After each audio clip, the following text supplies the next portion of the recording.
اعوذ باللہ من الشیطان الرجیم بسم اللہ الرحمن الرحیم السلام علیکم 3 کلاس۔ آج ہم اسلامیات کا باب نمبر سوم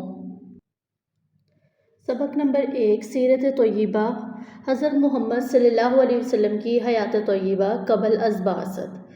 سبق شروع کرنے سے پہلے سبق کے حاصلات تعلق پڑھ لیتے ہیں۔ نبی کریم صلی اللہ علیہ وسلم کے خاندان اور آپ صلی اللہ علیہ وسلم کی ولادت باسعادت بوقت اور ولادت معجزات اور پرورش کے بارے میں جان سکیں گے۔ آپ صلی اللہ علیہ وسلم کے سفر شام کے دوران میں پیش آنے والے واقعات کو جان سکیں گے۔ حلف الفضول جیسے اہم تاریخی واقعے اور اس کی اہم شکوں سے واقف ہو سکیں گے۔ پیارے نبی صلی اللہ علیہ وسلم کی مکہ مکرمہ میں ابتدائی زندگی کے واقعات، حضرت خدیجہ الکبریٰ رضی اللہ تعالیٰ عنہ سے نکاح، ہجرہ اسود کی تنصیب وغیرہ کے بارے میں آگاہ ہو سکیں گے۔ سب سے پہلے ہمارے پاس اس سبق میں آپ صلی اللہ علیہ وسلم کی ولادت کے بارے میں ہے۔ ہمارے پیارے نبی صلی اللہ علیہ وسلم عرب کے مشہور شہر مکہ مکرمہ میں پیدا ہوئے۔ آپ صلی اللہ علیہ وسلم کا تعلق قریش کے ایک معزز خاندان بنو ہاشم سے تھا۔ آپ صلی اللہ علیہ وسلم کے والد کا نام حضرت عبداللہ اور والدہ کا نام حضرت آمنہ تھا۔ آپ صلی اللہ علیہ وسلم کے والد محترم آپ صلی اللہ علیہ وسلم کی ولادت سے پہلے ہی وفات پا چکے تھے۔ عرب کے رواج کے مطابق آپ صلی اللہ علیہ وسلم کو بہتر پرورش کے لیے گاؤں کی کھلی فضا میں بھیج دیا گیا۔ جاننے کی بات یہ ہے کہ نبی کریم صلی اللہ علیہ وسلم کی ولادت کے ساتھ ہاتھی والوں کا واقعہ فیل پیش آیا۔ اس واقعے کا ذکر قرآن مجید کی سورۃ الفیل میں موجود ہے۔ وہاں آپ 5 برس تک حضرت حلیمہ سعدیہ رضی اللہ تعالیٰ عنہ نے آپ صلی اللہ علیہ وسلم کی پرورش کی۔ جب آپ صلی اللہ علیہ وسلم کی عمر 6 سال ہوئی تو آپ صلی اللہ علیہ وسلم کی والدہ ماجدہ حضرت آمنہ بھی وفات پا گئی۔ والدہ ماجدہ کی وفات کے بعد آپ صلی اللہ علیہ وسلم کے دادا حضرت عبدالمطلب نے آپ صلی اللہ علیہ وسلم کی پرورش کی۔ آپ صلی اللہ علیہ وسلم کے دادا جان آپ صلی اللہ علیہ وسلم سے بے حد پیار کرتے تھے اور ہر لحاظ سے آپ صلی اللہ علیہ وسلم کا خیال رکھتے تھے۔ جب آپ صلی اللہ علیہ وسلم 8 سال کے ہوئے تو حضرت عبدالمطلب کا بھی انتقال ہو گیا۔ حضرت ابو طالب کی کفالت۔ دادا جان کے انتقال کے بعد آپ صلی اللہ علیہ وسلم کے چچا حضرت ابو طالب نے آپ صلی اللہ علیہ وسلم کی پرورش کی ذمہ داری سنبھال لی۔ آپ صلی اللہ علیہ وسلم کے چچا جان آپ صلی اللہ علیہ وسلم سے بہت محبت کرتے تھے۔ وہ آپ صلی اللہ علیہ وسلم کی ہر ضرورت کا خیال رکھتے تھے، ہر وقت اپنے ساتھ رکھتے تھے، اپنے حقیقی بیٹوں سے بڑھ کر آپ صلی اللہ علیہ وسلم سے پیار کرتے تھے۔ نبی کریم صلی اللہ علیہ وسلم بھی اپنے چچا سے بہت محبت کرتے تھے۔ آپ صلی اللہ علیہ وسلم گھر کے کاموں میں چچا جان کی مدد کرتے تھے۔ اپنے چچا کا بوجھ کم کرنے کے لیے چھوٹی عمر میں آپ صلی اللہ علیہ وسلم نے بکریاں بھی چرائی۔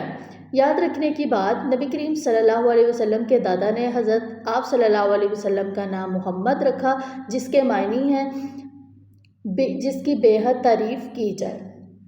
سفر شام کا سفر۔ ایک دفعہ حضرت ابو طالب تجارت کی غرض سے ملک شام کی طرف جانے لگے تو آپ صلی اللہ علیہ وسلم کو بھی اپنے ساتھ لے گئے۔ اس وقت آپ صلی اللہ علیہ وسلم کی عمر 12 سال تھی۔ جب یہ تجارتی قافلہ شام کے ایک شہر بصرہ پہنچا تو قافلے کی ملاقات بحیرہ نامی مسیحی راہب سے ہوئی۔ اس نے آپ صلی اللہ علیہ وسلم کو دیکھتے ہی بتایا کہ مجھے اس بچے کے بابرکت چہرے پر نبوت کی نشانیاں نظر آتی ہیں۔ اس بچے کو واپس مکہ مکرمہ لے جائیں، ایسا نہ ہو کہ راستے میں کوئی اسے نقصان پہنچا دے۔ چنانچہ ابو طالب نے بصرہ میں اپنا مال تجارت فروخت کیا اور آپ صلی اللہ علیہ وسلم کو لے کر مکہ مکرمہ واپس آ گئے۔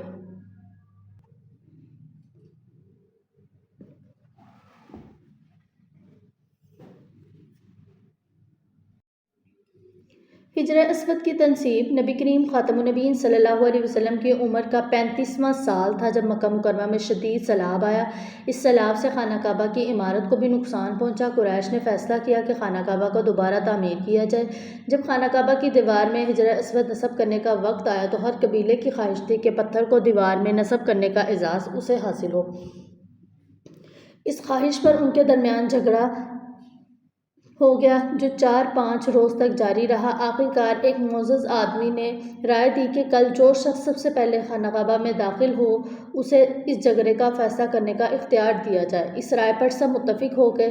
اگلے دن سب سے پہلے نبی کریم خاتم النبیین صلی اللہ علیہ وسلم خانہ کعبہ میں داخل ہوئے۔ سب لوگ آپ صلی اللہ علیہ وسلم کو دیکھ کر پکار اٹھے، امین آ گئے، ہم ان کے فیصلے پر راضی ہیں۔ نبی کریم صلی اللہ علیہ وسلم نے جھگڑے کا حال سنا اور ایک چادر منگوائی، حجر اسود کو چادر میں رکھا، ہر قبیلے کے سردار کو کہا کہ چادر کے کونے پکڑ لیں اور حجر اسود کو نصب کرنے کی جگہ تک لے جائیں۔ پھر آپ صلی اللہ علیہ وسلم نے اپنے مبارک ہاتھوں سے حجر اسود کو دیوار میں اس کی جگہ پر لگا دیا۔ سب لوگ آپ صلی اللہ علیہ وسلم کے اس فیصلے سے بہت خوش ہوئے۔ آپ صلی اللہ علیہ وسلم کی عقل مندی اور دانائی کی وجہ سے لوگ ایک بڑی لڑائی سے بچ گئے۔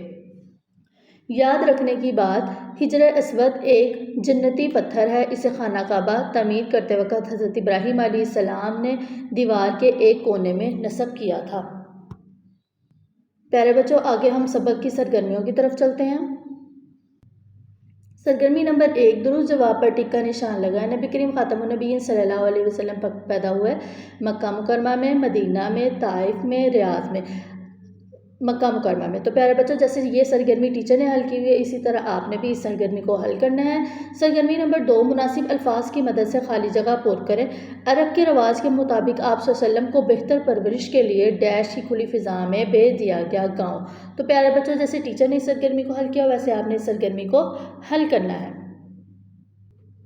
سرگرمی نمبر 3، واقعات کو نبی کریم صلی اللہ علیہ وسلم کی عمر مبارک سے ملائیں۔ حضرت آمنہ کی وفات 6 سال، حضرت عبدالمطلب کی وفات 8 سال، حضرت حلیمہ سعدیہ کی پرورش مکمل ہوئی 5 سال، سفر شام 12 سال، حضرت خدیجہ سے شادی 25 سال۔ تو پیارے بچوں، جیسے ٹیچر نے اس سرگرمی کو حل کیا ویسے آپ نے اس سرگرمی کو حل بھی کرنا ہے اور سارے سرگرمیوں کو یاد بھی کرنا ہے۔ سرگرمی نمبر 3 اور سرگرمی نمبر 4 ہم اپنی نیٹ کاپی پہ حل کریں گے۔ سوالات کے جوابات دیں۔ سوال نمبر 1، حلف الفضول کا معاہدہ کیوں کیا گیا؟ مظلوم کی مدد کرنے اور ظالم کا مقابلہ کرنے کے لیے حلف الفضول کا معاہدہ کیا گیا۔ خانہ کعبہ کی تعمیر نئے سرے سے کیوں کی گئی؟ مکہ مکرمہ میں شدید سیلاب سے خانہ کعبہ کی عمارت کو بھی نقصان پہنچا، جس کی بنا پر قریش نے خانہ کعبہ کو نئے سرے سے تعمیر کرنے کا فیصلہ کیا۔ حضرت خدیجہ نبی کریم صلی اللہ علیہ وسلم کی کس بات سے متاثر ہوئی؟ حضرت خدیجہ نبی کریم صلی اللہ علیہ وسلم کے اعلیٰ اخلاق و کردار سے متاثر ہوئیں۔ تفصیلی سوالات کے جوابات ہیں۔ سوال نمبر 1، پیارے نبی حضرت محمد صلی اللہ علیہ وآلہ وسلم کی ولادت کے بارے میں لکھے۔ حضرت محمد صلی اللہ علیہ وسلم عرب کے مشہور شہر مکہ مکرمہ میں پیدا ہوئے۔ آپ صلی اللہ علیہ وسلم کا تعلق قریش کے خاندان بنو ہاشم سے تھا۔ حجر اسود کی تنصیب کا واقعہ اپنے الفاظ میں لکھیں۔ آپ صلی اللہ علیہ وسلم نے ایک چادر منگوا کر حجر اسود اس پر رکھا اور ہر قبیلے کے سردار کو کہا کہ چادر کے کونے پکڑ کر حجر اسود کو اس مقام تک لے آئیں جہاں اسے لگانا تھا۔ آپ نے خود حجر اسود کو اٹھا کر اس کی جگہ پر نصب فرمایا۔ اس طرح لوگ خوش ہوئے اور جنگ کا خطرہ بھی ٹل گیا۔ نبی کریم صلی اللہ علیہ وسلم سے حضرت خدیجہ کا نکاح، حضرت محمد صلی اللہ علیہ وسلم کی صداقت و امانت کا حال حضرت خدیجہ کو سنایا تو حضرت خدیجہ رضی اللہ تعالیٰ عنہ آپ کے کردار و اخلاق سے بہت متاثر ہوئے اور انہوں نے آپ کو شادی کا پیغام بھجوایا۔ آپ نے اپنے چچا کے مشورے سے قبول کر لیا اور حضرت خدیجہ سے شادی کر لی۔ پیارے بچوں، آپ نے یہ سارے سوالات کے جوابات اپنی نیٹ کاپی پہ اچھی سی ہینڈ رائٹنگ میں رائٹ کرنے ہیں اور ان کو یاد بھی کرنا ہے۔